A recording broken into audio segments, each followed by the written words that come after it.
Makatanggal po ba siya ng melasma, madam? Sabi ni Heart na Pin. Ma'am, yung ibig mo ata sabihin, ma'am, yung sunscreen ko nakakatanggal po ng melasma. Ma'am, hindi po. Ang sunscreen, ma'am, ay nakakatulong po ito sa inyong melasma para hindi po lalong lumala. Kaya po kayo nagkaroon ng melasma, ma'am, because of aging. At the same time po, dahil po sa araw.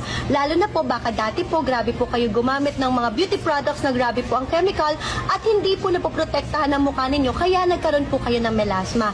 Pero don't worry, ma'am, kasi meron po akong melasgan. At yung nakakatulong po ito, ma'am, to lighten your pecas at melasma. Ito po, ma'am, ay ang active ingredients niya po, ma'am, ay good for mga sensitive skin. Maganda rin po siya sa buntis, sa lactating, kasi all natural po siya. To lighten your pecas or melasma, ma'am. Tapos, ma'am, sabayan nyo na sunscreen para hindi po lumala ulit ang inyong melasma. Okay po ba, ma'am? I've never felt so alive.